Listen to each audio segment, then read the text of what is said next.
my TikTok friends, the podcast about the app where everyone goes viral. I'm Dan Vadeboncoeur, and today's guest is Annie, or X Think Different as she's known on TikTok.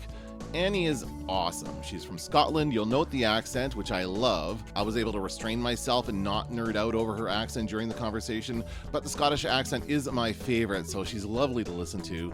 Annie posts mainly about Warhammer, which is a massively popular tabletop role-playing game that uses these little detailed pewter figurines.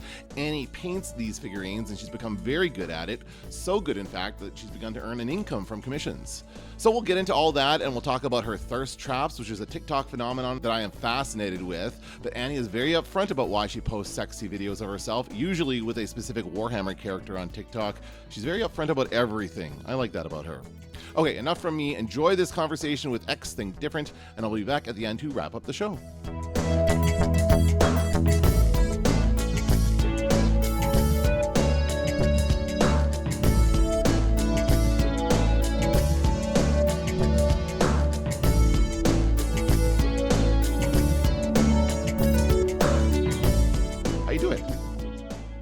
I'm doing good. Yeah, it's a sunny day, so I've actually got like shorts on, so that never happens in Scotland, so we're making the most of it, obviously.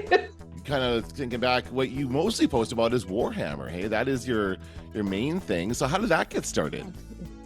So Warhammer predominantly for me was a lockdown hobby I picked up to compensate for. I used to do a lot of writing prior to that, but when things was going all crazy in the world, I wasn't really feeling inspired. I'd lost my mojo to like put pen to paper or type. I just genuinely needed something to replace the void of an artistic outlet, I guess. And just through random circumstances, one of my friends was posting pictures of miniatures they had painted. And it wasn't even Warhammer ones, it was a Song of Fire and Ice. It was Game of Thrones miniatures. So it was this little like cute Black Watch, maybe Jon Snow type things. Cool. And I remember just being like, that looks so cool. How does one get into that? And that was kind of like the entry point to go and explore what kind of miniature hobbies was available here. Got a Warhammer starter magazine and just went for it. And because I was brand new to the hobby, because I was in my 30s, because I was female, this was like a rarity that I wasn't aware of at the time. So I decided to document the process a bit on TikTok, which is why the social media kind of went hand in hand with the hobby. So yeah, that's how it started. That's interesting. I did not know that. I was always in the impression that you were a lifelong Warhammer fan that just happened to be like on TikTok. So that's interesting, huh? No. So they both kind of came around at the pandemic, right? Yes, absolutely. Again, because we were confined indoors so much here in the UK, it was horrendous. Like I'm quite an outdoorsy person, or like I like to go for walks and things, and I was going a bit stir crazy. And that isolation from just people, because I'm a very social creature as well, I think the nearest thing I could get to that was social media. And TikTok offered a lot of live interactions that a lot of the other media channels didn't.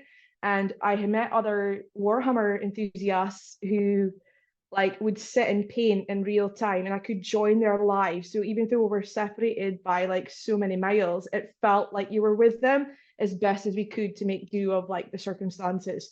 So it was going on lives, joining other people and sitting there painting, so that I wasn't myself. I had company. That kind of just snowballed into this huge thing where I thought, right, I need to like harness what I'm posting here and maybe show a bit more personality, because people are asking me a lot of questions on these lives and that.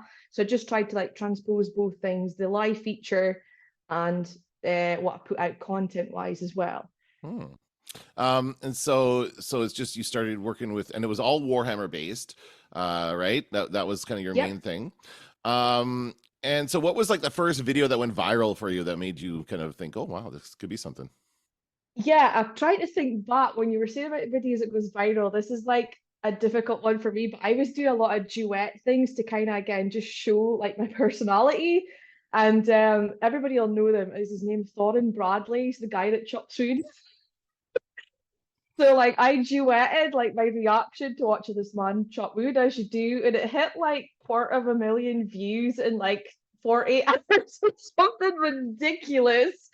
And the video went viral, and I was just sat there like, wow, like I did it as a joke, like I did it just to like obviously have fun, because that's also what the app is about. not take things so seriously. And the videos that tend to go viral, I find, are the ones with the least thought and like just the most random things. I could spend 10 hours perfecting a video and it'll get hardly no hits, no views. And then just an off the cuff random completely out there just seems to skyrocket. So I think things that are comedy based usually favor really well. So that was one example. And the same, I was kind of poking fun at a lot of the stereotypes around females in the hobby and stuff.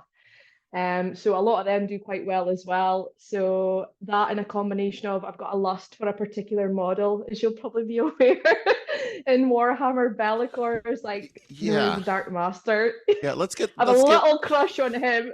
let's dig a little bit into that. What's Just that a all little one. about? Who is this guy, first of all? And Oh my why do you days. like him so much? I don't know. It's weird. It's like, so again, in the Warhammer realm of things, many people do this hobby for the gameplay aspect. And it took me a long time to get into that side. I was just doing it for like the paint inside, the aesthetics. And when you go into these stores, there is just so many different models and factions and variations of designs that are like humanist or like alien like or just creatures. Just it's fascinating. And this one model in particular always stood out for me. And it was after I had a trip to actual Warhammer World in Nottingham. I saw this Bellicor model. So this was like a new take on an old school favorite from like the 80s, 90s. He used to be about this size, but now he's like a giant recast and just glorious, right? So when I saw him, I just knew that I had to get my hands, I had to paint him and I had to make him unique. And again, in the painting realm of things on TikTok, it's one of my most popular videos for how I painted it because I went down like the different color route compared to the standard scheme. So again, it was just it can be controversial, like putting yourself out there and being a bit vulnerable and deviating from the standard path. But at the same time, it also breeds a lot of creativity for other people to look at and go, wow, this hobby really is what you want to make it for yourself. And then because obviously I was painting him, I was like, I need to find out more about him. And I would go and read up about the lore or watch YouTube videos about him. And I just found his whole character and history quite fascinating. And I've obviously pushed that to like another extreme, which was just this weird obsession. Right, but and you talk about having Yeah, fun, and so that original wood chopping video, was it like you going, "Oh, look at this guy chopping wood," kind of thing? That's like the pretty reaction, much. right? Yeah, Pretty yeah, much. right. And so Yeah, maybe is that what enticed you to move into the thirst trap territory for some of your videos? Because you do post videos that are quite thirsty. I guess is that the way you put it? I don't know, but that is something that you do post quite a bit of, right? I do. And yeah, what's behind that? Let's find out. So there's a couple of reasons behind that as well. For me personally, I'm 34. I'm going to be 35 next month. Okay, I'm no spring chicken. I get that. And your time in this plane is so limited. I'm really a great believer in just having fun where you can, embracing who you are and for what you are. And way back when it was like the MySpace days and like Bebo and things, I've always enjoyed a selfie because I think self-love is love. Like you need to love yourself before you can even begin to grasp or incorporate anyone else in your life to any degree. And I just think selfies are a powerful way of showcasing an element of who you are or a bit of your personality, not just the aesthetics of it, but like, I don't know, I've always really related with that. So my selfies used to be pushed to like doing sort of like artistic modeling pursuits that I've always done since I was about age 15, 16. So again, I would like go out in the street and do a random pose or be in a random place. And then that then developed like costume work or doing your makeup or hair a certain aesthetic. And obviously I'm a bit alternative. I like my tattoos and things. I like to capture light and dark in images and just I really find it another means of getting artistic. So again, to kind of correlate we always being pigeonholed into nerds are stereotypically supposed to look a certain way, or if you get geeky about things like roleplay or like Warhammer, D&D, the females in particular are usually branded a certain way or to act a certain way. And I just wanted to flip that on its arse and be like, no, we're all different. We all come in different shapes, sizes, forms. You're allowed to be like this and like this. We're all multifaceted.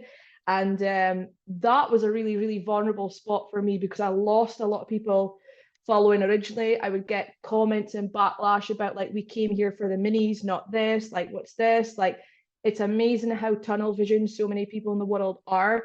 or like it somehow discredited my painting ability or my hobbying capabilities because I would also showcase my body or like my artistic pursuits in other ways, or how I looked, or like it was like I wasn't allowed to be both. And that just like fueled me even more. I just thought, why not?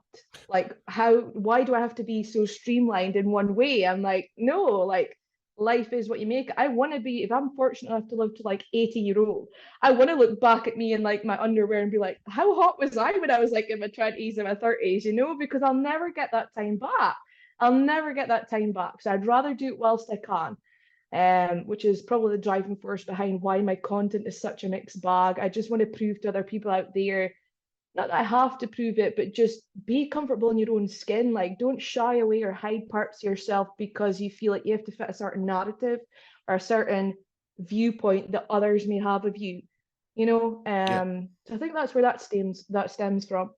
Yeah, and that's kind of a common thing on TikTok. I find that people like it just once you post a certain type of video, even if you try to go outside of that, the algorithm doesn't work, or your videos don't get as many views and Yes. that kind of stuff. So that's also kind of discouraging when that kind of stuff happens.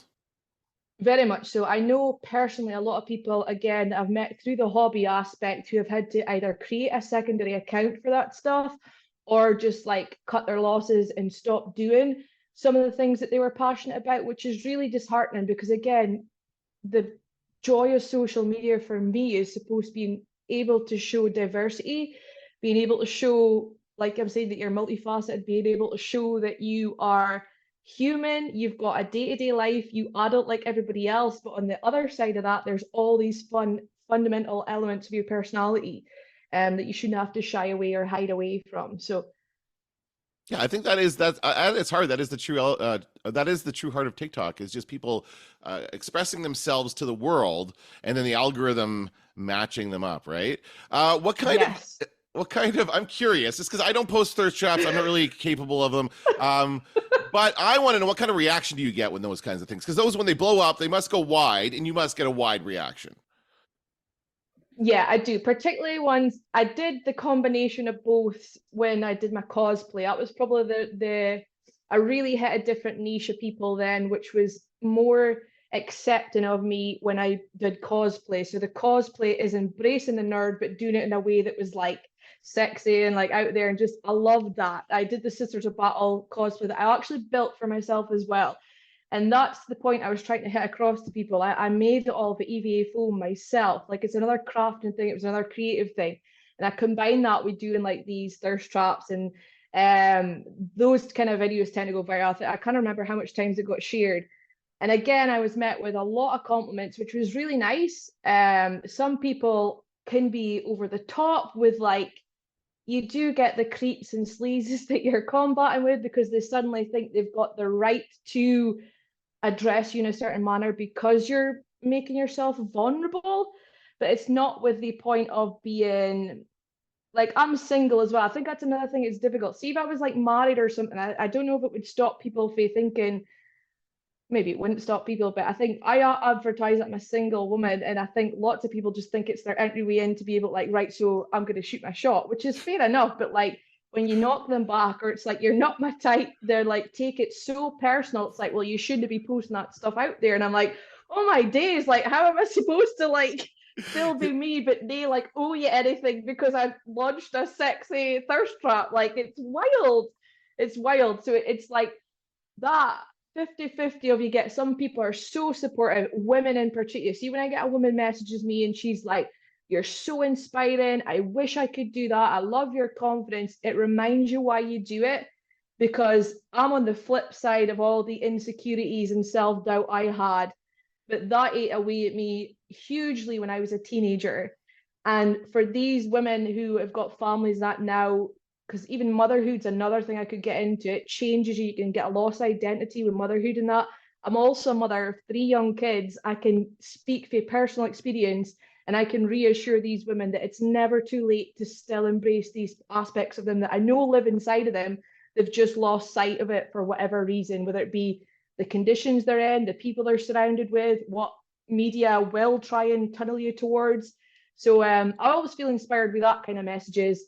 my people like yourself and friends that I've met or the time I've been on TikTok that's always genuinely supportive about my content is great.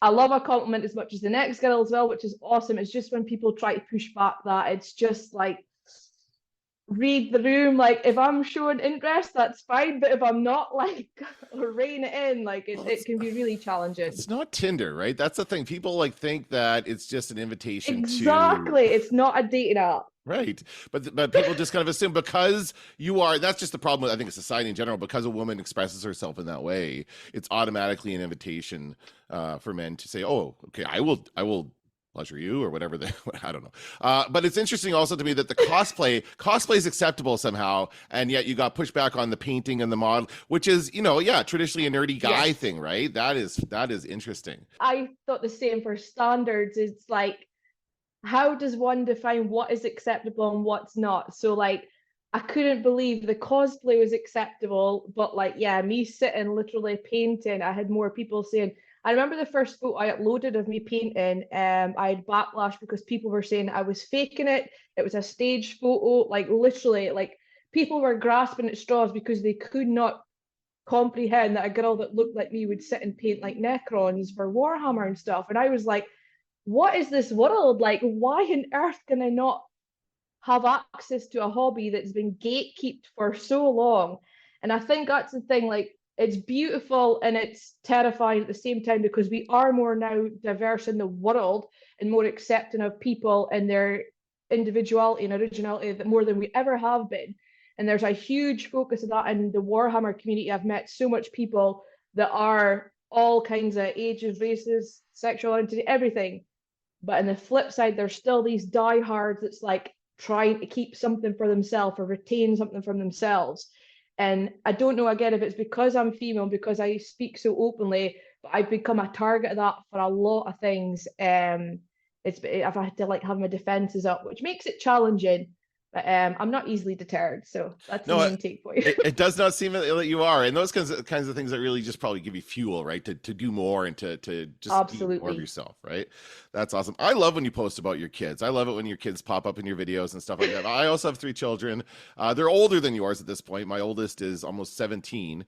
Wow. but they've been, I can relate to being a single parent of 3, right? That is something that is, I don't want to say unique, obviously it happens all the time, but yeah, that kind of stuff is really enjoyable. And I don't do anything like that. I don't feel comfortable posting. I don't know why. Mostly because my kids won't stand for it. They'll just be like, Dad, get out of here, or whatever. No, that's not going to work. What else do you post about on TikTok?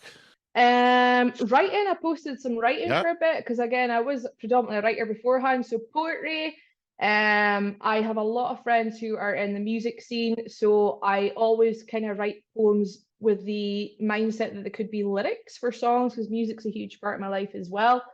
So like last year, for example, was the first time I ever did an actual live poetry stand-up, like where I had to go to like this thing and actually read them out live, and that was terrifying for me. So I recorded that and I uploaded that as well, again, just to show diversification, I'm a bit like you when it comes to my kids. I like to give people an insight into the home life of being a single parent with 3 kids, but I'm quite limited with what I will share with my children because as my platform's growing, I want to limit their exposure till they're old enough to be able to consent to it, if you know what I mean. Mm-hmm. So the odd funny video is fine, but like there's like a barrier there. There's always that danger of people assuming that they know you because they see what you're posting and they forget that it's very filtered and orchestrated, like we're saying, to try and target or hit a certain demographic, or like it's still just a snippet. As open and as honest as I am on my TikToks, it's still just a snippet of who I am, and people don't know what the day-to-day grind is like for anybody or what we're constantly battling in here and here. So I always think, like, for personal experience, looking at other people's stuff, like take it all with a pinch of salt always. There's always these other people out there who try to look for something more, I think, than what they're seeing. And that's probably the flip side of the negative stuff of social media. My family and I, that personally, are very against what I post, what I put up. And that makes it really challenging, because I try to always highlight that I think it's beneficial and good and it's expressive and it helps me. But to them, they say it's just me like painting a target, or it's me given unnecessary exposure to like my children. That so yeah, it's really difficult. It's one of them things that's just it's the way culture and society is now. Like it's either embrace it or don't. It's unique for everybody. Some people's about it, some people are not. But yeah, I think just changing or being open and honest. I'm all about being transparent and authentic to the best of my possible ability. And I hope that resonates when I do post. Like I didn't there's no falseness. What I'm like here speaking to you is how I would be in my day to day. But we all have like down days and stuff. And I do sometimes share some of that content as well because we want to be conscious of people who do struggle with like mental health issues and stuff. So it's a very, very mixed bag, but it's intentional that it's a mixed bag. So Yeah. Well, I was just gonna ask, do you plan anything at all, or do you just kind of post to the fly, or how does that work? bit of both, particularly if it's like the Bellicor thirst traps and that. Usually what I'll do is see trending sounds or videos and wonder how I can alter it to be Warhammer themed or Bellicor themed, or like it's just taking like something that's popular but altering it to link to the hobby is usually what I go to for like a more planned one. Some stuff is off the cuff. Again, depending on what kind of messages you get from people, because a lot of people will reach out and they'll either commandeer me for what I'm posting or maybe have a question they'll ask. I mean, I was looking back some of my old videos because I posted so much. I forget like the stream of consciousness I've had basically over my page. Like at the early doors, I used to do a lot of like tutorial videos, you know, showing people how I actually achieve a lot of what I did. I love to get back into doing that kind of stuff. That takes a wee bit of planning. But again, I've went through doing this as a hobby to now career based. You know, I'm commission painting, so it's work now, which changes the game again. Like with what I can show, I need obviously the people's permission. And they might not want their work showcased on social media, so I've got to get them to sign a clause before obviously I showcase it. And again, when you're concentrating, it's nice easy for me to be filming and sharing stuff the same as when it's my own work. Like if it's a passion project for me, it's fine, but if it's for somebody and it's work related, it changes the game again. So That's awesome that you got work on it. Like this has now become a career kind of thing. Like this is very cool. So what is involved in that? So that's people who want you to, because you're so good at this, because you've developed a skill, a real skill for painting miniature statues of Bellicor, and other, I'm sure, assuming other things as well. I assume you paint other things. But yeah, you've kind of now people are seeking you out to custom paint their statues, correct? So do they just yes, tell you isn't what they that would like? surreal? It's very cool, but do they like tell you what Both. they want, or yeah, okay, go ahead. Yeah, both. So some people will own actual models they've maybe owned for a while and either don't have the time to paint it or don't feel like they've got the capabilities to paint. A lot of these people tend to be ones who enjoy the gameplay aspect, but maybe not the artistic side of it. And that's where I can help. So they will send their or ship their models to me and I can paint them and I can discuss two options, you know, either a custom scheme that they have in mind that they want me to do, or they give me free rein to just come up with something. And both is really enjoyable because it puts me constantly out of my comfort zone if it's something I wouldn't traditionally do at either the model or paint scheme, but also it's harnessing skills because it's practicing doing something repetitively that obviously only boosts and increase your technique over time. The other side is like when Games Workshop, for example, release that they're going to have a batch of new models out or whatever. Some people will request me to buy the model for them and build it and paint it and then send it out to them. So I've had that as well. Obviously, it's just a case of covering yourself for expenses and things like that. But it's literally become a business now, which I never in a million years I would believe I could have turned this passion into that as well. So people just actively said, like, do you do commissions? Would you paint this for me? And I thought, why not try and do it like as an actual full-time gig whilst I can? You know, my kids are still too small for me to go and undertake like a 9 to 5 job because I've got to be for like pickups and drop-offs all the time. So this is me trying to gather an income with the resources I can in the meantime until like obviously life changes in a couple of years again. So without the power of TikTok, for example, and being able to access people worldwide, this would never have happened for me because in my local area there wouldn't be enough interest. But just this week, you know, I've had a guy ship over 13 models from America for me to paint. And I sit here and I think I'm in Scotland. It's a tiny country. And you've got the whole of the US and you still want me. You want little me to like paint your models. It blows my mind. It's so flattering. And it's also that like confirmation that I do have a skill set, that when I'm in doubt, that I'm like, I've obviously still got something that some people want. So it's really flattering. It's just fascinating where it can take you.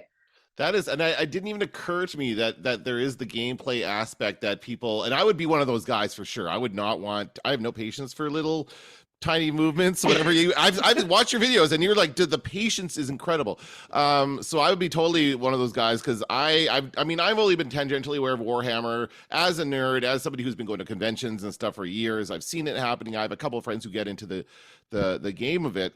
But yeah, so they can go now that they have the figures painted by you and they look awesome. They can go impress their friends at their next tournament, right? And really say, hey, look at my Bellicor. Look, It's amazing. and then you probably get referrals from people. I'm just gonna keep going on the Bellicor thing because I think it's funny.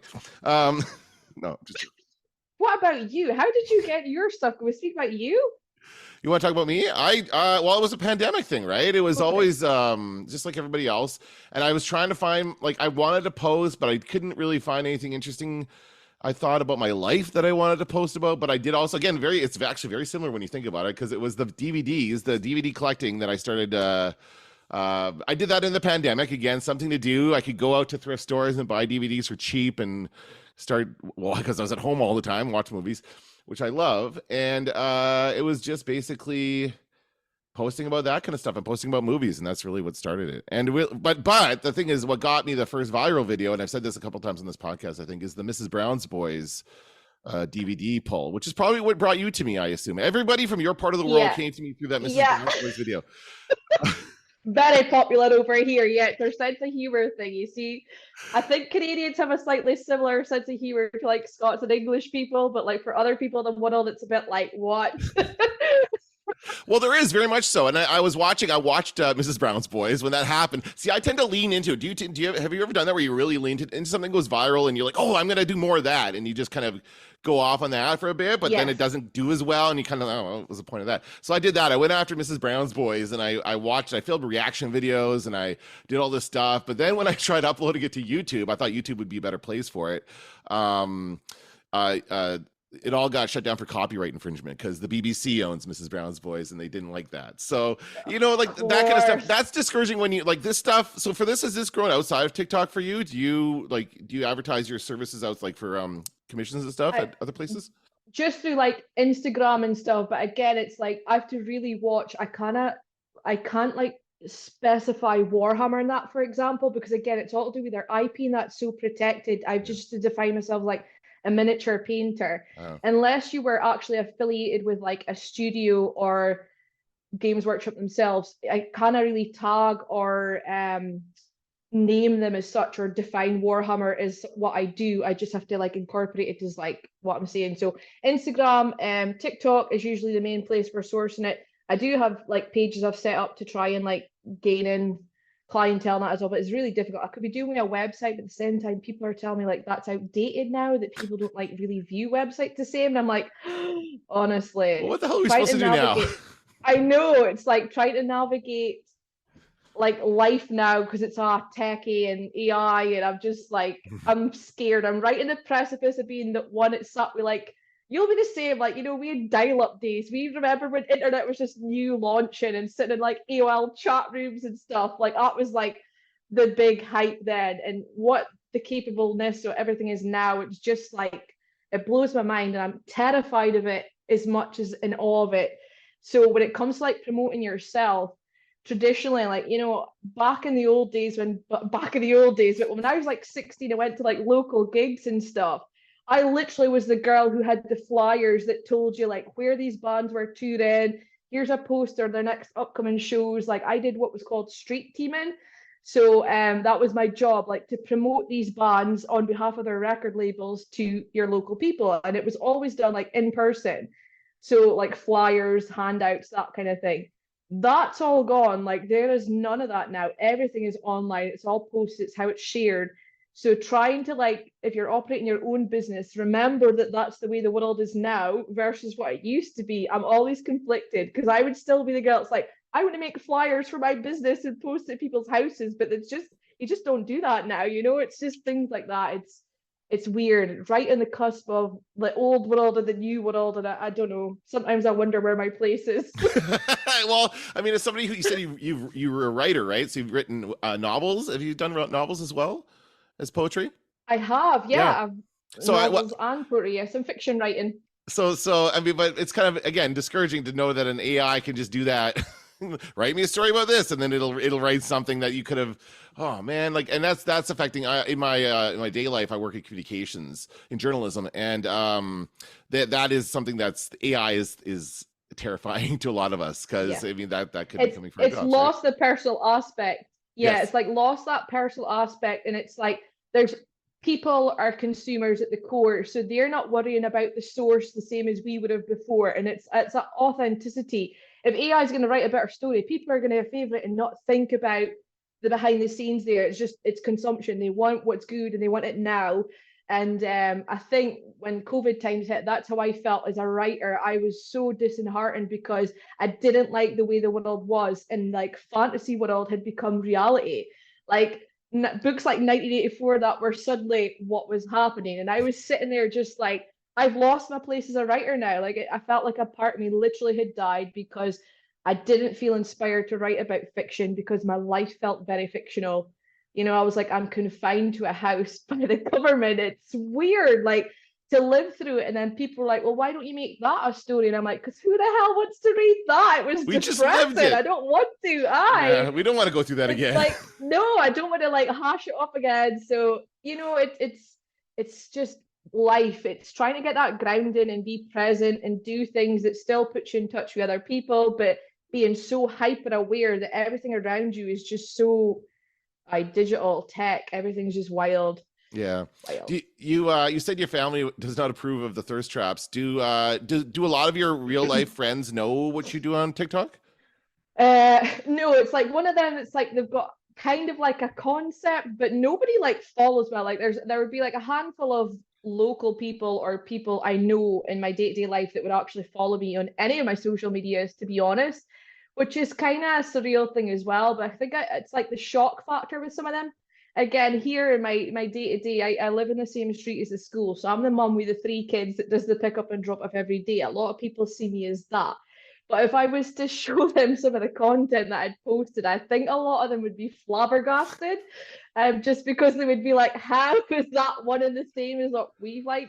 And it's not like I'm trying to hide it from anybody. It's just like, again, people are only as comfortable as their view and understanding of the world, and so many people are just quite blinkered and just see things how they want to see it rather than try and grasp what it actually is.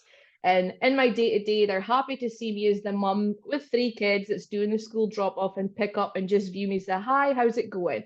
If I showed them any other stuff, a lot of them just wouldn't be able to handle it. And that's not me trying to be up myself. It would just be because it suddenly shatters this illusion of whatever they'd built up in my head, because Yeah. that anonymity or like, that everybody's got a concept of somebody until you actually know who they are. So yeah, Yeah. I It's think it's quite funny. And it's funny because I've seen that side of you, and I would have no problem with that side of the mother taking the children to school like that. Like seeing this, like I think, do you find that you're more of yourself on TikTok than you are publicly? Yeah, on any of the other social media things, probably sometimes. And again, when I'm filming for TikTok, I don't know if this happens to you, but you lose track of, I'm never conscious of who's watching it as such, or like not doing it for the followers. It'll be very momentarily sometimes just be like, this is me, this is what I'm going through mentally and emotionally just now, and I'm processing it and putting it out there. And that's very real.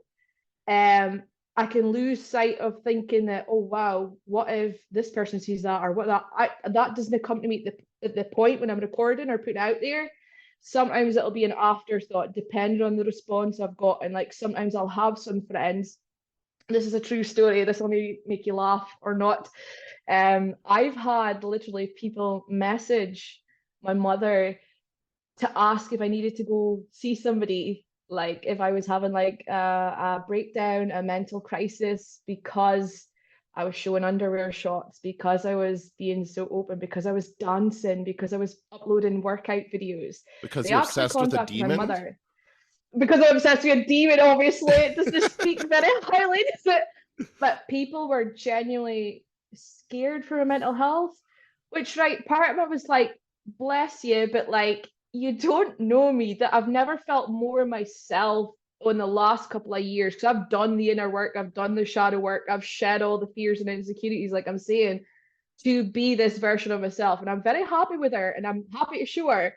But a lot of people can't handle that because they've still got this concept or this image of this quieter girl that was more reserved.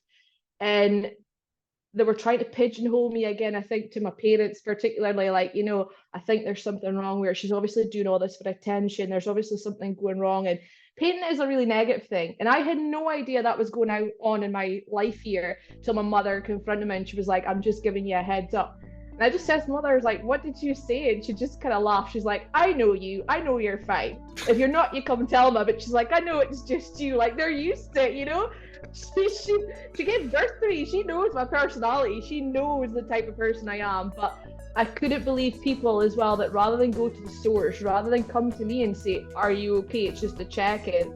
Like they would go to family members. And that felt very like, I think that was the very first time that I realised things are going on from an outside perspective that I'm not aware of. People are watching and locally to me, and they've like, a lot of them are not accepting of what I am doing or how I put myself out there.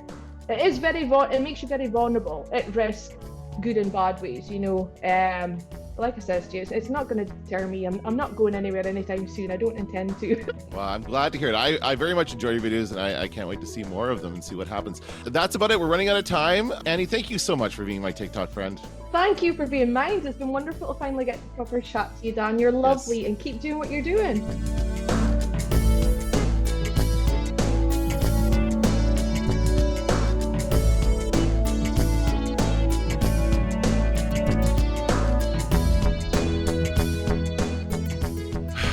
Just listen to her talk for hours. Isn't she awesome? Now I'm going to confess something here. Annie is my TikTok crush. You may have heard that audio circulating around the app. I'm not going to get a TikTok crush. I'm not going to get a TikTok crush. Well, I've got one. And I think it's harmless mostly. You can follow her if you want. I'll put her link in the show notes below. Well, that's going to do it for this week. Posting is a bit intermittent. I'm having a hard time getting in touch with some potential guests over the summer months, but I'm confident I'll get the rest of this season done very shortly. See you next time when I'll introduce you to another one of my TikTok friends.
God, I could just listen.